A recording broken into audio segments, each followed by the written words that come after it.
Salut, salut, j'espère que tu vas bien. Alors écoute, on va regarder un petit peu ce qui se passe du côté de Vire, donc pour le GNT qui a lieu mercredi 26, sur les 2800 mètres avec 3 poteaux de départ. Écoute, comment te dire, c'est un quintet qui est vraiment qui est un peu spécial parce que il y a deux grosses bases qui sont donc Blé du Gers que moi je place en premier et Célanderpais que je place en deuxième.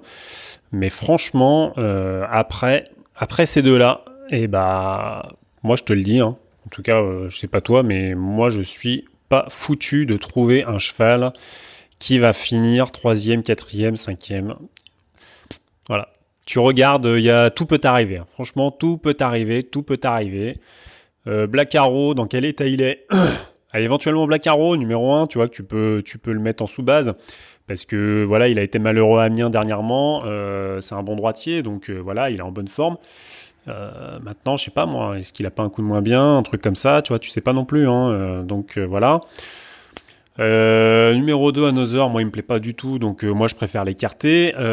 Numéro 3, Migo Turgo, il est déféré des postérieurs maintenant, c'est un excellent droitier, donc faut s'en méfier aussi, tu vois. Bolt, premier échelon, c'est un mâle, pareil c'est un bon droitier. Donc pareil, il peut faire l'arrivée aussi. Numéro 5, Abydos du Vivier, l'entraînement de Jean-Michel Bazir, il est déféré des 4 et puis il est au premier échelon, donc il faut s'en méfier aussi. Bebop au fort, un bijon, tiens. Un bijon qui reste ferré et qui rentre maintenant, tu sais très bien comme moi c'est un cheval quand même qui a de la classe, Bebop au fort. Donc même s'il prépare l'hiver tranquillos, moi il me fait un peu peur, surtout qu'il a fini deuxième ferré, je crois en 2017 sur l'hippodrome de Vire. Alors c'était pas dans un GNT avec une allocation à 90 000, comme tous les GNT. Mais attention, il a déjà fini dans une bonne place sur cet hippodrome. Donc voilà, là il s'élance au premier échelon. Pour moi, pareil, tu vois, avec des défaillances, il peut faire l'arrivée, parce que Bijon, il va se mettre bien derrière tout le monde. Le cheval, il va pas faire d'efforts. Je pense qu'il va vraiment faire que la ligne droite, tu vois, que les 200 derniers mètres. Et voilà, il suffit qu'il y en ait quelques-uns qui se mettent au galop parce que il y a des pigeons qui passent. Bebop au fort, il peut arriver cinquième, clairement. Classe de l'Oriole, moi je le sélectionne pas. Bélin Durzi, moi ça me plaît pas, même avec Thomas Lévesque, moi ça me plaît pas des masses.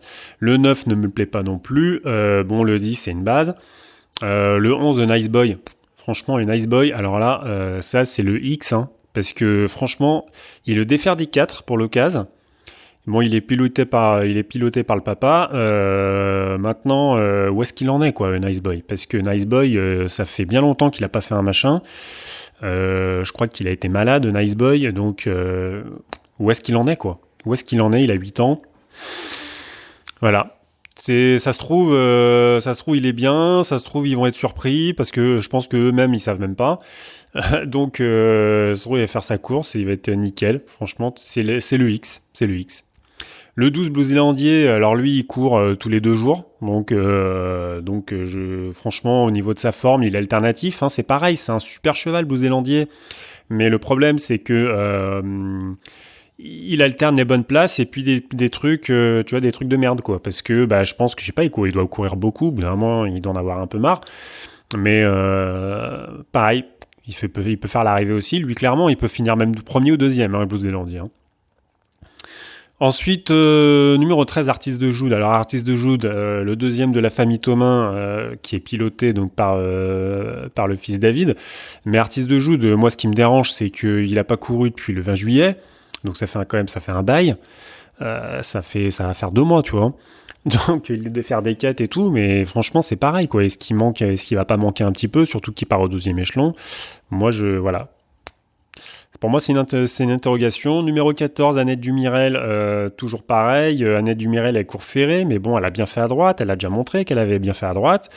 On met Yoann Le Bourgeois au sulky, tu vois, je sais pas. Enfin, est-ce que ça va pas créer une surprise aussi? Enfin, tu vois, c'est franchement, c'est c'est un quintet, je te le dis. C'est pour moi, c'est les deux bases. C'est Blé du Gers, Célanderpais et le reste. Mais alors, tout peut arriver, sauf pour moi les deux du deuxième échelon qui sont Virtus du Mazza et Val-Royal que, à mon avis, tu peux écarter complètement. Val-Royal, il prépare l'hiver et Virgilio du Mazza, il rend 50 mètres. Je pense qu'il prépare autre chose aussi. En plus, il est ferré, donc là, faut même pas y penser. Et puis, bah évidemment, le numéro 15, c'est Blé du Gers. Blé du Gers qui était ferré des 4, qui est dérivé par le patron et qui, pour moi, est vraiment au-dessus. Et là, j'ai envie de prendre un risque. J'ai envie de dire qu'il est au-dessus de Célanderpais. Parce que il a couru quand même le 1er septembre sur la grande piste de Vincennes, sur le pied de 12,5 sur 2850 mètres. Il a quand même battu Traders, il a battu Tony Gio, je crois, je sais plus, il y avait Andy Delillard, je crois aussi. Alors que Célanderpais, même s'il a bien tenu sa partie face à Klingame à Pornichet, il a couru donc sur 2750 mètres sur le pied de 12,7. Donc on n'est pas dans les, tu vois, 12,5 sur 2850, 12,7 sur 2750, d'autant plus qu'à Vincennes, t'as la montée. À Pornichet, bon bah c'est un anneau sur piste plate. Donc voilà. Donc bon. Après c'est vrai que quand il s'appelle Célanderpais, c'est un bon droitier. Donc voilà. Mais bon, bref, voilà. Je suis désolé. Je te donne pas beaucoup d'informations. Pour moi, c'est vraiment les deux bases. Je peux te donner ceux que j'écarte, qui pour moi n'ont pas des masses de chance.